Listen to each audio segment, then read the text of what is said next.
to get to that point of impossible for some of these people today, we have to take our time and realize that you can't live in that embrace all the time. The embrace, you got to ebb and flow with it.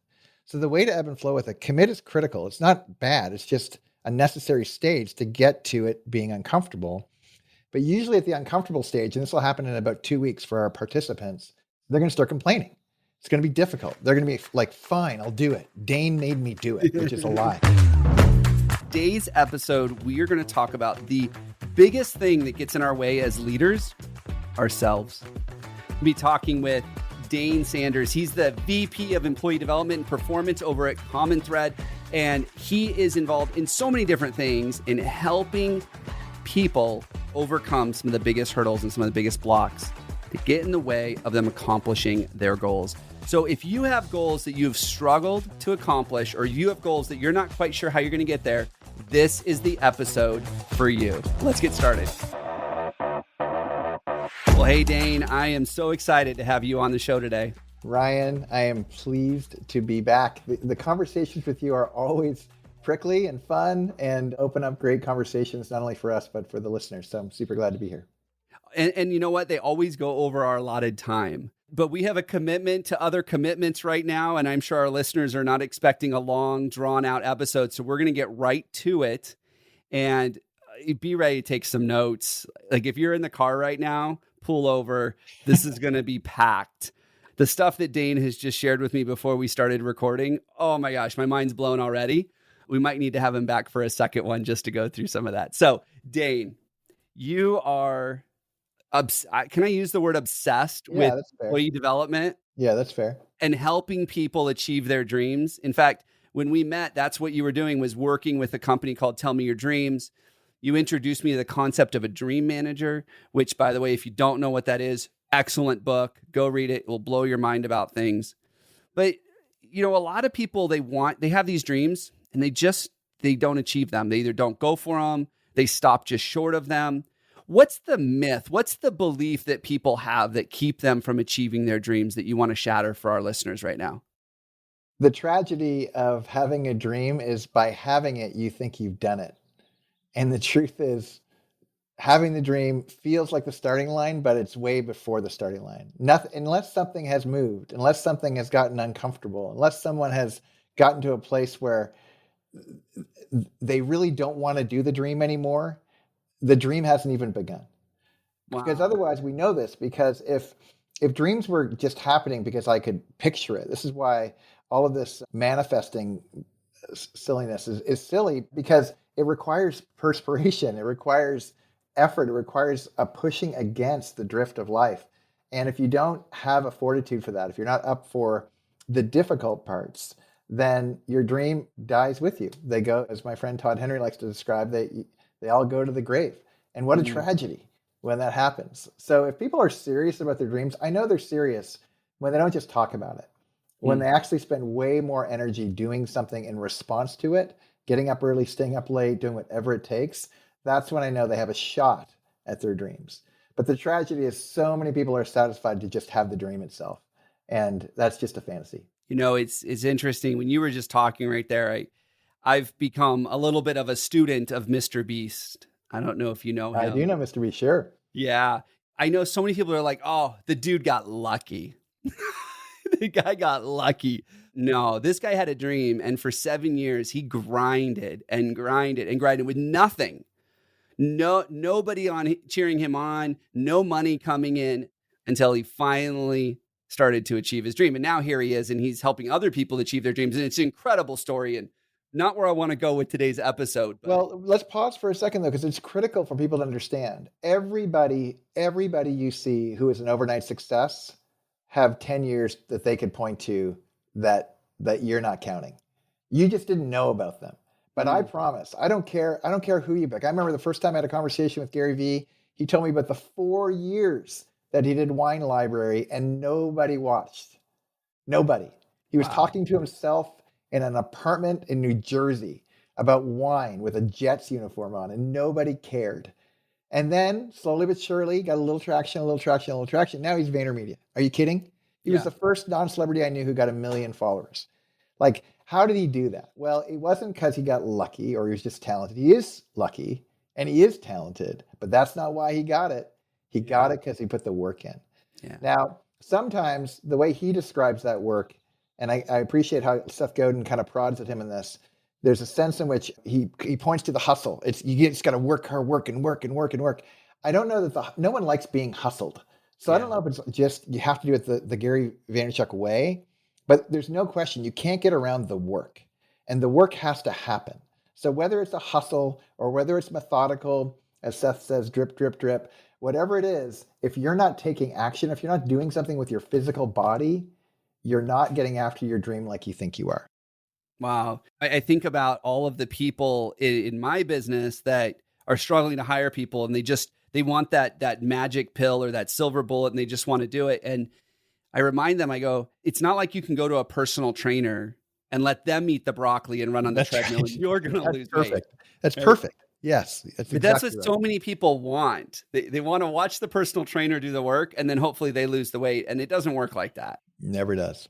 It never and there's other categories too, like, and I fall into this trap, like, oh, if I just had the right tool, oh, if I just had the right piece of gear, the piece of software, if I just it's funny, a quick story, it's so good. I remember I had a buddy, he was having a yard sale and he was probably about 300 or 400 pounds, big dude, and he had a treadmill and it was for sale. And somebody walked up and said, well, does a treadmill work? And he looks at his body. So he's like, "Are you kidding me? Of course the treadmill works because the treadmill doesn't work. It's not about the treadmill. It's do I work? The Yeah. treadmill always works. Do you work the treadmill? That's the question. Wow. And I think that's the question for all of us in any endeavor that we do. If we want to flourish in life, we better get clear on what we want to become and put every ounce of energy behind that. However, we're wired to do that.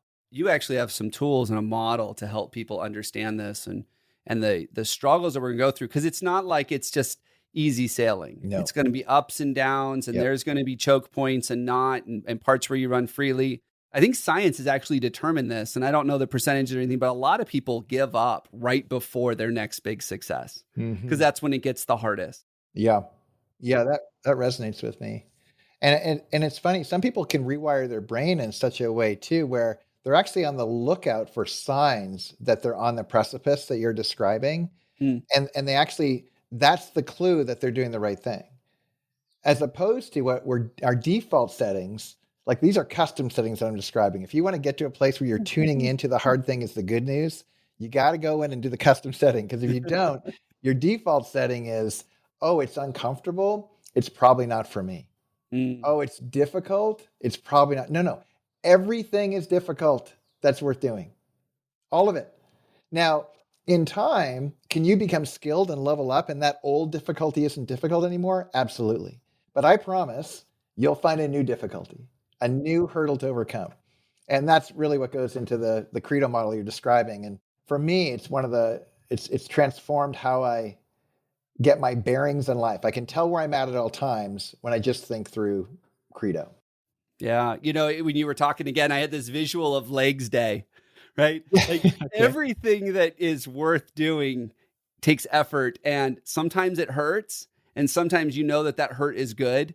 But I think about legs day, and then when day gets easy, what do? They introduce burpees, right? Yeah. Like there's always Totally. that next thing to say, hey, we're getting better and we're leveling up and we're doing that. So I'd love that idea of the custom settings and being able to identify when we're close. Yeah. If it's helpful, I can talk through the credo thing. Would that be? Do it. Yeah. Yeah. I want to hear about this. So if people are home and they're listening in and they're not kind of watching what we're talking about, what I'm holding in my hand right now is an hourglass. So, if you're driving, just picture the hourglass in your mind. But I want to just talk about a couple elements in the hourglass. First of all, everybody knows the sand represents your life. It's every grain of sand is a day in your life. The old, as sand goes through the hourglass, so go the days of our lives. This is the thing we all understand. And it's also the part of this metaphor that you can't control. Mm. You have no ability to control how much sand is in your hourglass. You have no idea. You just know it's running out. That's what you know. So it begs the question, how should you relate with the days of your life every single day? How do you relate with it for highest and best? How do you relate with it in a way where you're actually getting the most out of your life? And I would suggest there's 5 ways to relate with it. just 5. And it starts off with commitment. So everything we've been talking about up until now is an idea of, okay, so I want a New Year's resolution. I want to commit, or I commit to a new job, or I commit to loving my wife till death do us part, whatever it is. But we all know that, at least when we think about it for any length of time, that moment of commitment, when I ask her to marry me, when I say yes to the job, when I sign up for 24-hour fitness on January 1st or whatever I do, nothing has happened yet.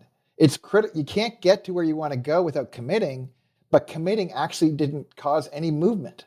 Mm. So what I like to do is when I picture the hourglass in the upper left-hand corner, I say that's where the C is for commit. The commitment part is critical, and it gets you to the other side of the top, which is R. And R is that moment, we call it release. And release is that moment. It's like waving the white flag of surrender. It's saying it's finally gotten difficult and I'm going to do the hard thing anyways. Mm. So you're looking for the sign of it's uncomfortable. Uncomfortable is that you're choosing is good news. Discomfort that chooses you, that's difficult. Like when you get hit by a car, it's hard. Yeah. But when you push against the difficulties, you get a superpower, you get autonomy, you get strength. So what you're looking for that moment, actively looking for, where am I uncomfortable, and I choose it anyways. So commit, release, and what that does is it opens up the center part of the hourglass, that section where it's like somebody's pulling the belt really tight and you're creating all this compression in the middle of the hourglass. What that does, that's what we call hugging the cactus or embrace. So C, commit, R, release, E, embrace. The more you can embrace the moment, create positive tension, create wholehearted commitment to the thing that you don't want to do, that's when you know you're going to grow. If you don't actually create compression at that spot, what happens is that the hourglass turns into a rectangle. Like the little compression releases and it opens up and the sand's moving through life. Like you're just cruising through life. But ironically, when you create compression, time slows down. You actually experience, you're more present, you're more focused. And it's kind of the difference. Like if you picture people who do ice baths, they get into like a cold plunge. I'm one of those fools who do that and I love it. But I promise every single time I get in, I go through all of these first 3 stages. I commit to it. I get into it. I don't want to be there. It sucks every time. And I do it anyways. And at some point, I go from I'm doing it and I'm gritting my teeth to I release and I relax and I embrace the suck. Yeah. That's what CrossFitters talk about. And you get into that spot. Then and only then can you actually experience a whole new chamber of possibility in your life. The second section of the hourglass, the bottom part, where you go from commit to release to embrace, and then you start cruising down to the other corner in the bottom, and that's where you hit the D, which is define. And define is you get clear on who are you? Who do you want to be relative to your relationships, to your finances, to your faith, to your friends, to your fitness, to any kind of category in your life that you want to reinvent? You get to define it now from experience, because you've actually put yourself in a position to know what the hell you're talking about. And then when you define it, you move to the final section, which is own it, and you own it with your behavior. So you define the B, and then you define the do, which is owning it, which brings you ironically right back to embracing wholeheartedly the thing. And you create this little infinity loop where the hourglass turns to a vertical infinity loop. And for me, I always know life is hard. But when life is hard, there's different qualities of hard. It's hard to commit. It's hard to release. It's hard to embrace. It's hard to define. And it's hard to own. But they're all qualitatively different kinds of hard. And my interest is to know where I stand, because I can employ different kinds of strategies and tactics to get through that stage and continue my growth. Wow. Okay. Stop turning away work, burning out your team, and working so hard. Learn about the proven process that businesses everywhere are using to save time, save money, and hire all the people they need. We'll train your team to implement and run this process in-house so you can grow as fast as you want. Book a call with our team at corematters.com. I have so many questions, and I'm going to do my best to guess what some of our listeners' questions are. I was thinking about those people that I know that they hustle well and they get a lot done and they get so much done. I'm like, how did you accomplish so much in so little time with so little resources? And I just picture that person going through that embrace, that compression stage, and just going, time slows down for me. When I am so focused and I've embraced this so much, like there are no distractions. I've read some studies that talk about people that work in an office environment. And even though they might be there 8, 9 hours a day, only about 2 to maybe 3 hours of work is actually productive That's because right. they're not in that compression stage where they've just embraced it and they're just got their head down and they're getting it done. And you can just be so much more focused. So here's my question. So we commit, which I get is really just more of the decision. Like we haven't done That's anything all it yet. is. That's right. That's I exactly know right. so many people are like, I commit to losing 10 pounds this year. And by January 30th, I'm like, how's that going? They're like, the ice cream one again. Yeah. Next year is going to be awesome. It's Next going to year be we're going to different. do it. Yeah. I'm like, why wait till next year? Let's just start February 1st. Anyways, and then we get to that release stage, which is where it hurts. And we finally just give in. I think of those people with those New Year's resolution example. That's the 45, 60 dayers. They're just like, you know what? Yeah. I've got some little wins and that's been enough for me to keep going. So I'm going to keep going. But then they have to embrace this so that it continues and they continue down this path so they can eventually define and own it. That embrace piece is where I have the questions. How do you know when you're there? Yeah. Because that to me seems like that's when it's going to get the hardest, but also the most fulfilling once you get through it. That's exactly it. So it can sound like they're conflicting feelings, but they're actually incredibly complementary. It's when you've done the custom setting, when you've rewired your interpretation of the data, that you're not in a bad place. You're in a whole place. So let me explain what I mean. Most people, like we do this, well, I'm sure we'll talk about it at some point today. I run this group called Men and Women of Discomfort group. And in this group, the first 12 weeks that you do it, basically people make one decision to participate and we make all of their decisions for them in every other area of their life for 12 weeks. We just started a new round yesterday. So we're in day 2 and bless their little hearts. They've moved from commit and they haven't even gotten to release yet because it's just fun. They're riding the euphoric, like everyone's doing it and they're checking in and doing all these intermittent fasting and working out all these little kinks, but they don't know that we're going to be ratcheting things up every single week for the next 12 weeks. And by the end of the time, they're going to be doing cold plunging and anonymous good deeds and meditating and holding their breath. And we limit their eating and they'll be 12 weeks into no booze. And like, we're going to ratchet up so much to get to that point of impossible for some of these people today. We have to take our time and realize that you can't live in that embrace all the time. The embrace, you got to ebb and flow with it. So the way to ebb and flow with it, commit is critical. It's not bad. It's just a necessary stage to get to it being uncomfortable. But usually at the uncomfortable stage, and this will happen in about 2 weeks for our participants, they're going to start complaining. It's going to be difficult. They're going to be like, fine, I'll do it. Dane made me do it, which is a lie. And we've had this happen. I had this one woman, oh my gosh, she was incredible. She came to me as a 52-year-old woman. She'd been at this for a few weeks. And she's the sweetest little woman you've ever met in your life. And she basically was like, I need to tell you my internal conversation. I'm saying to myself, F you, Dane Sanders, F you. Like she can't even say the word. Like she's just so angry. And I smile, I laugh a little bit, not like to condescend, but to really just like, I appreciate her honesty. And I said, so tell me again, who told you to do this exactly? And she paused. She worked through a couple questions. And eventually she was like, well, I guess I did. So I said, so who are you saying F you to exactly? To me. I'm saying it to me. And she starts crying and she's upset and she gets clear. But what was great about it was I could see it right in front of me. She went from, I'm checking the box, I'm doing it because someone else said I had to I'm the one doing it. I'm the one who's embracing this difficult. I chose this. And I'm going to be the one who's going to get the gold on the other side because and when people start envisioning the gold that's coming, they develop a power to grab a hold of the prickly cactus and squeeze.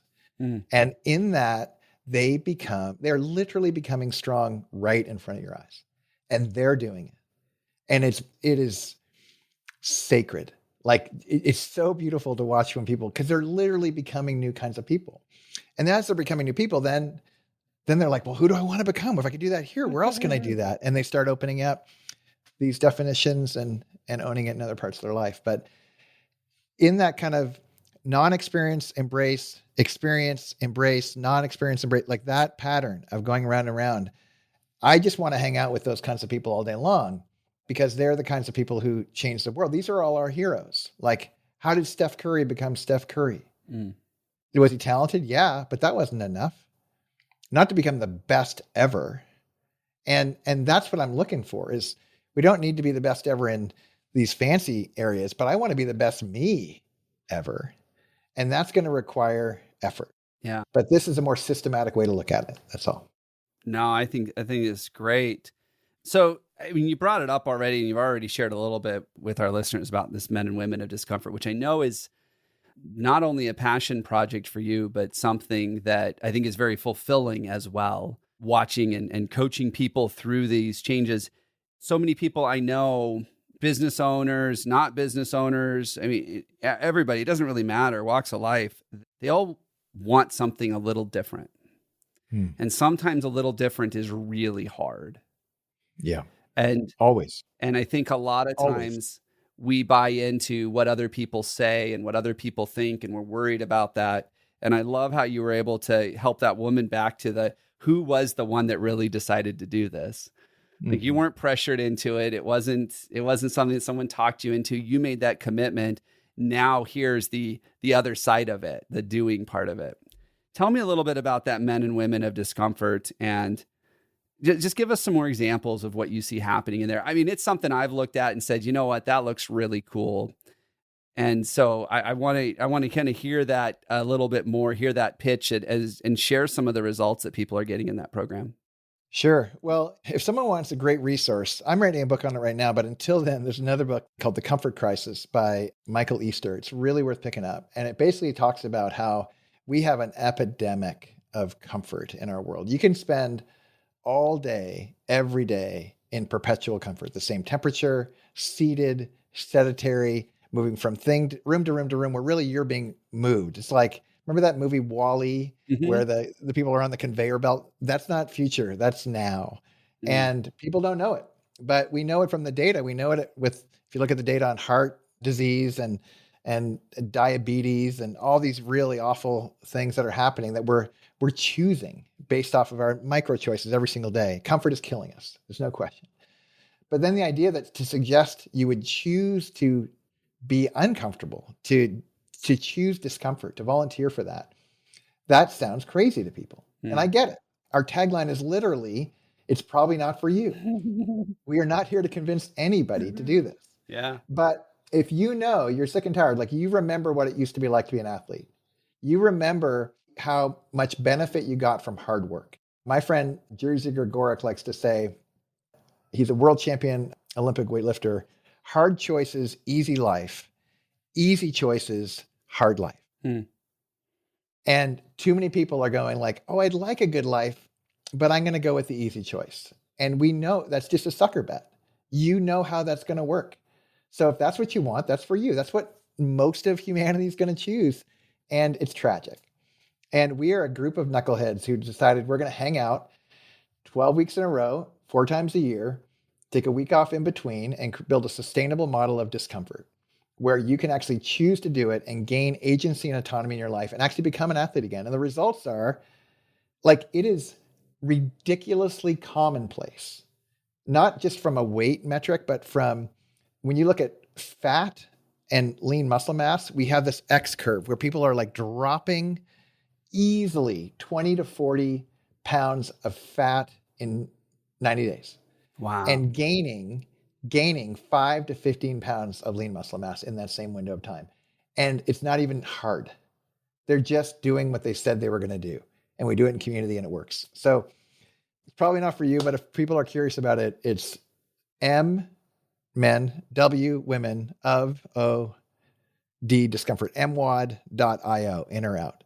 Or if you go to menofdiscomfort.com or womenofdiscomfort.com, you'll get there. But same thing. And it's just so inspiring to watch people transform their lives, get off meds, and doctors are freaking out going like, what did you do in 90 days? I can't believe it. We do these DEXA scans where you get your whole body scanned before and after, and they go to these techs who are looking to like upsell them. And they're like, they're so pissed because they're like, what did you do? Like, I have nothing to tell you about fixing your body right now because it's been fixed. Wow. It's given people a new lease on life. People say, I've got 10 more years with my family and my kids. And So to be a part of that, it's pretty inspiring. So many lessons in that, when you said the thing about doing the hard things now, and Yeah. I thought of Dave Ramsey and his do the things today that no one else will do. So someday you can do the things that no one else can do. It's delayed gratification, man. And Ramsey's brilliant at it in the finance category. That's exactly right. And I think we all could apply it in every context we're in. We could apply it at work. We could apply it as a leader at work. We could apply it, and it takes guts Yeah. to have a great life. I think a lot of business owners, I would even put myself in this bucket. There have been times where I'm like, oh yeah, well, they don't understand. Like they did those things, those hard things, and look at the success they have now. Well, they got lucky. Well, they got this. And I justify why doing those uncomfortable things isn't the right decision. When anybody that does those uncomfortable things in business gets better. And I think one of the things I've learned very quickly, and I challenge a lot of our clients on this, is they have to learn to let go and truly delegate. And that's hard for a lot of business owners, especially when it's your baby, when it's something that you grew from nothing, to let go of the finances and let someone else do it that's better at the finances than you. Dude, Ryan, that is release. Yeah. I'm committed to be a leader. Well, if you're leading, other people have to do things. And you get to the moment where it gets hard, where you have to hand over payroll or hand over whatever it is, and you don't want to do it. That's when you know, that's the clue. That's the bell that's going off that's telling you you're going in the right direction. And then you got to go further. So it gets a little scary. Now what is dude, scary is what we do, man. That's what adults do if they want to have a life. Yeah.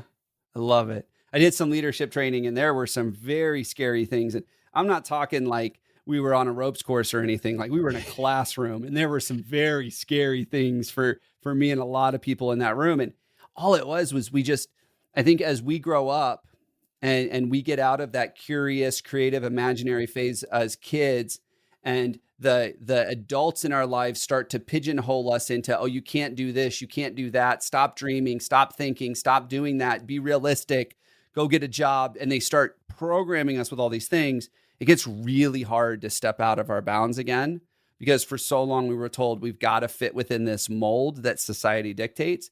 And it sounds to me like not only are you helping people break out of that mold, but you're also helping them just transform their lives and accomplish the things that are so impactful for them. Yeah. I mean, there's no question we create space for that to happen. And at the end of the day, it can't happen without an individual who's willing to step into that space. In the way Brene Brown talks about, like, you get in the arena. They're the people that I respect and pay attention to. Yeah. The people that talk about it, they're just not very interesting to me. But the people who are, even if they're getting like just beat up, like if they're in the arena, they're doing the thing, man. Teddy Roosevelt talked about it. That's what inspired Brene Brown. Like living that way is just, it's uncommon. And when you start tasting it, you develop an appetite where it's like, that's all you really want to be around. And I have found there's not much more rewarding in my life than to be around these incredibly courageous people who are stepping into that space. I am leading them, but I don't want to give a false impression. They're doing the work. We've just created the space for them to do it. And that's why it's so profound to be around. I love that. Dane, thank you so much. This has been great. I got so many notes and so many things I'm thinking about right now. Cannot wait to share this episode with everybody that I know. Tell us again, if people are interested in doing something disruptive in their life and overcoming some of these challenges and accomplishing their goals, how do they learn about this program? mwad.io. It's that simple. And if they want to talk about it, I have a little website called askdane.com. And it's attached to my Marco Polo. So if they want to go and start a chat on Marco Polo, they're always welcome to go to askdane.com. mwad.io has all the information. We'd love to have you. Awesome. Thanks, Dane, for being on the show. Again, loved it as always. We'll talk again soon. Thanks, Ryan. Thanks for leading. We're so grateful.